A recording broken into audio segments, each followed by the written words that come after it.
Well, hello, this is Rosa, RCG Crazers. How you doing? Bringing to you a quickie little video. We're going to be making some homemade nachos with homemade beans, refried beans. These are my pressure can pinto beans. Let me plug in my little Ninja.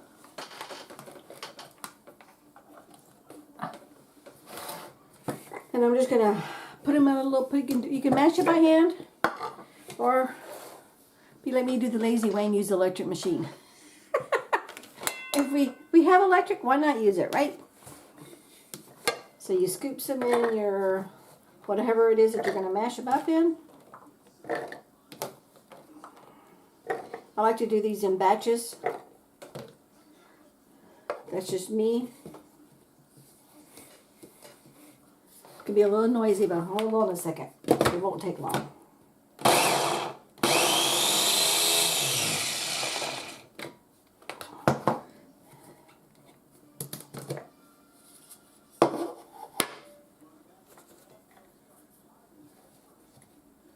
And I do it in batches because they all don't always blend. Some of them do, some of them don't. But I want to make it really nice and creamy. So I'm going to add some more beans in here. You can add a little water. Or if you have broth, they use broth. It doesn't really matter. Till you get the consistency that you personally like in your family.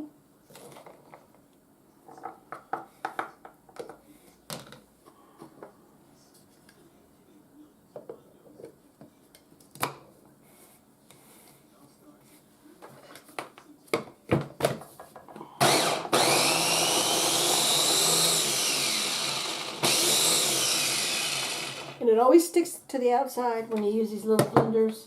It always sticks to the outside because that's just what it does. Whoops. As you can see, they all did not chop up. But that's okay, I got most of them. That's what I want. I'm just mashing it down now. Because I have this little small batch, because it's just hubby and I, and that's it. Let's add the last little bit.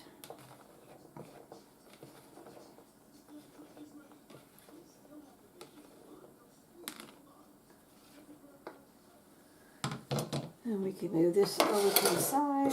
This is my pot that I'm going to use while I'm cooking my ground beef with my onions for seasoning and flavor. I add salt and pepper and all that, whatever seasons you want on your ground beef. And this is going to be on a very, very low simmer. And I'm going to add some little seasonings to it. Add a little bit of oil. That's what I want. I don't want to put too much oil in here.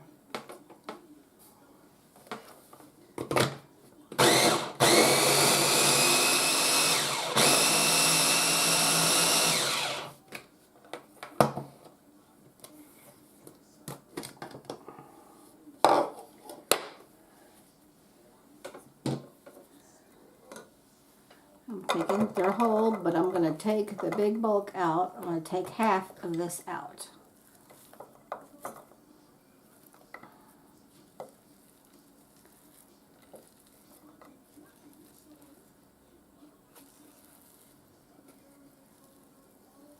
And if you wanted, you could always save like one of your jars of water that the beans processed in.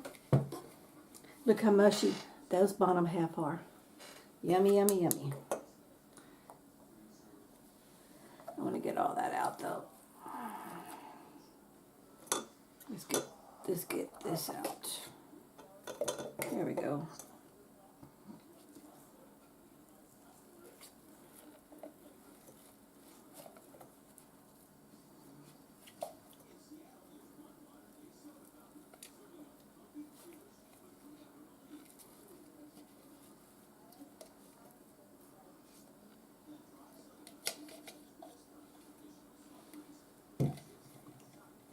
Put the blade back in. Oh, let's take the blade off. Let's take these pieces of beans off the blades.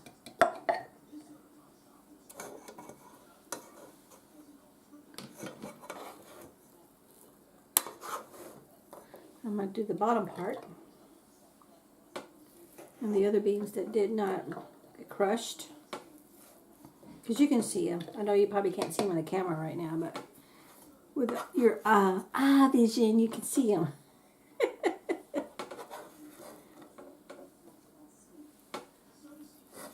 There's some right there. Oh, there's one right there. There's another one. Okay. I think we should be okay. We're going to probably do it 2 more batches.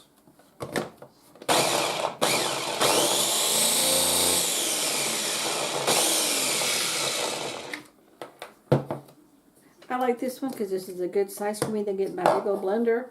Because if it was a bigger family and you had more to do, then you want a bigger blender. But for just the 2 of us, this is just a good size. And I think I'm going to go ahead and add, I'm going to be right back. I'm going to add a little bit of water to this. I'll be right back. Okay, we're back. You can see I added some water to it. And let's get back to mashing.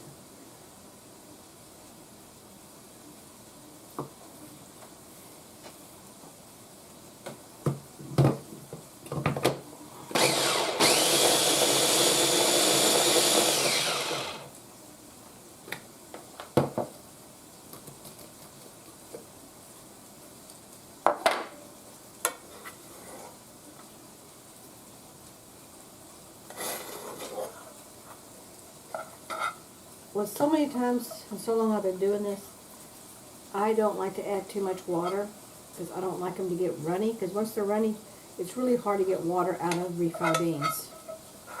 You can do it, but it's a very tiring, long process. That's why I always start off with them dry. Kind of working backwards a little bit, but it is what it is.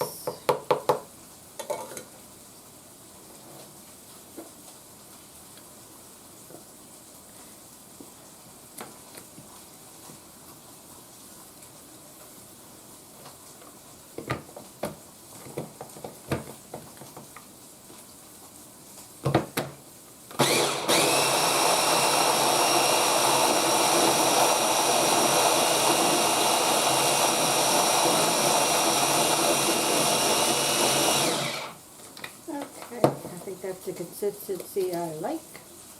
Yep.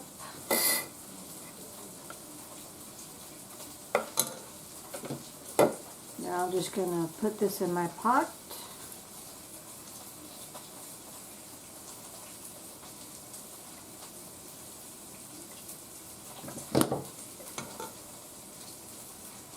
Take the blades out.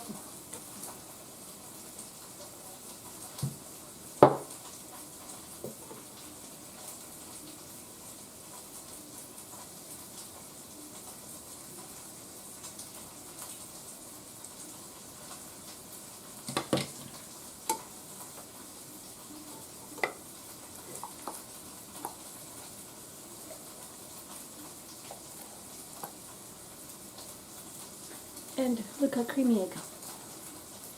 You just made yourself some refried beans. And you did not have to open and buy a jar out of the grocery store.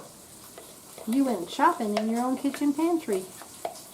Well, for us, it's our spare bedroom pantry. That's where I keep all my canning goods. Well, let me rephrase that. Processed canning goods that I process myself by either pressure canning or water bath canning.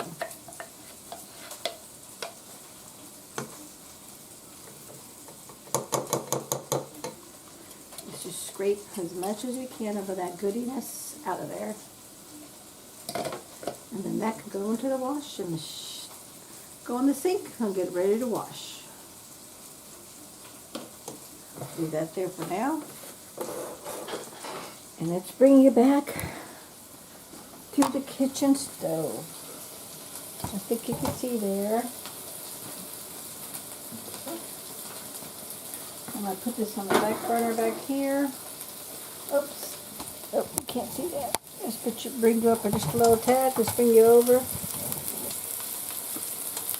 Oh, An excuse for the reach. Sorry about that.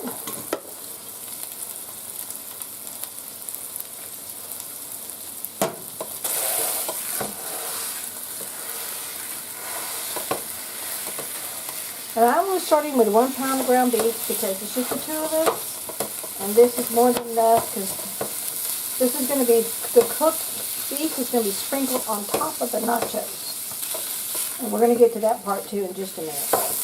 So this is something that you can do for this to be cooking while I'm doing something else. And I have this on a low heat. You turn it down just a little bit more, because I don't need this meat until a little bit later.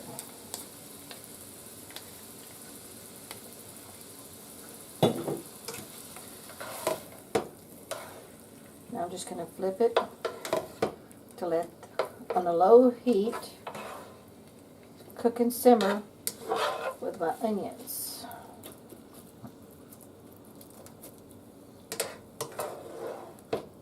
Now these are frozen onions that I manually cut myself, and I put them in freezer bags. So I like to do like quite a lot of onions. I'll take half a day, 3-4 hours, and I do like 20-30 onions.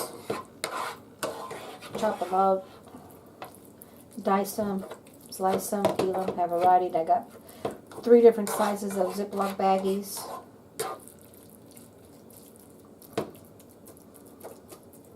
Okay, now putting this all in the center here.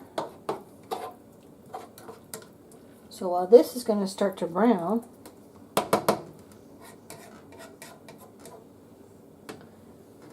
let's turn this heat just a tad. We're going to turn that heat on very, very low, rear.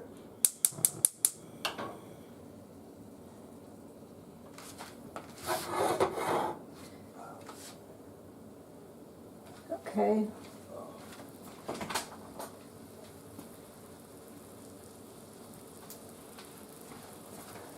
We've got this pinto bean. It's called pinto bean spice. And I love it.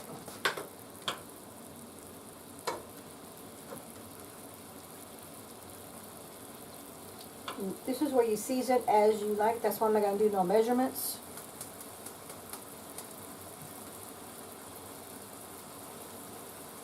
And the humidity, it does get clumped together. There we go.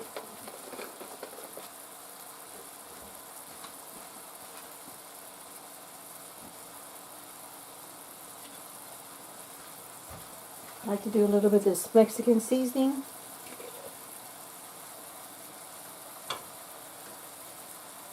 Just give it a little kick, but not a whole lot.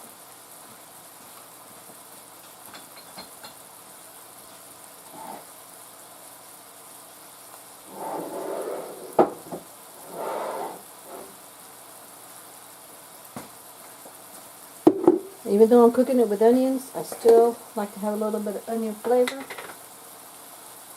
This is my homemade onion powder.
Okay, now we're going to do the corn tortillas. So while the ground beef is heating up, the beans are heating up.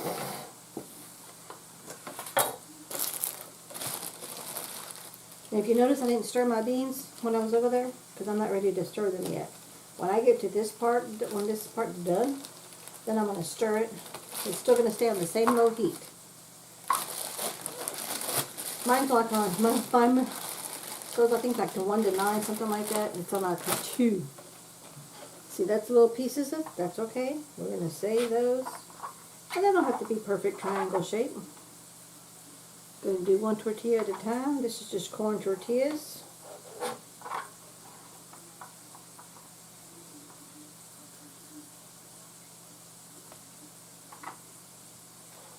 So you want to cut them in half. And then you're going to angle this into little pie shape.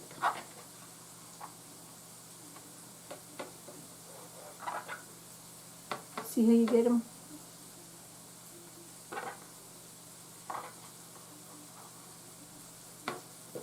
Some are going to be bigger than others, no big deal, but then that's how tortillas are made. I do 3 of these. Normally I can't cut this straight, so that's why I don't do 3 at a time. But I took a pain pill earlier today, so I'm not hurting.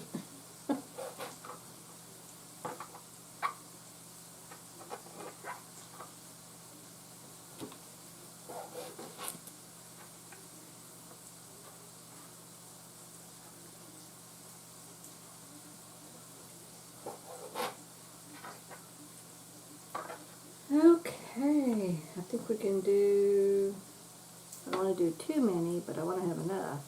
Let's just do 3 more. And I'll leave that there, and I can come back to it if I need to make a little bit more, but I think this is going to be enough for tonight's supper. And this is definitely not anything left over, because you don't want to eat leftover nachos, because they don't last. They get soggy and they don't crisp up again.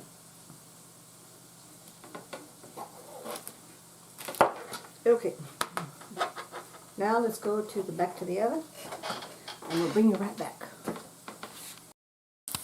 Okay, the ground beef should be totally cooked. And you see how I didn't really scorch a little bit, but not a whole lot.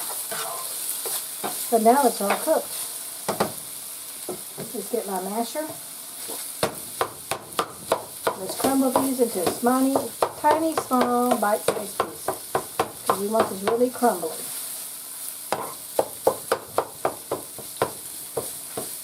And by cooking it,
Already we're done.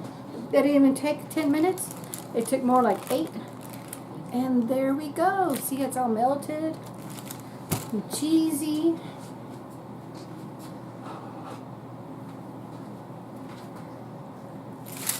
You have a scoop in the middle.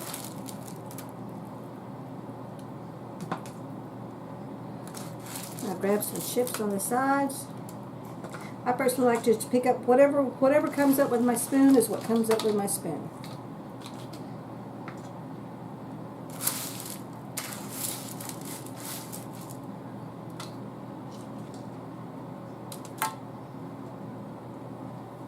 Hubby's got his sour cream. I don't care for sour cream, but that's okay. Just get a piece of, that's hot, that's hot, that's hot. Piece of bean with a piece of ground beef.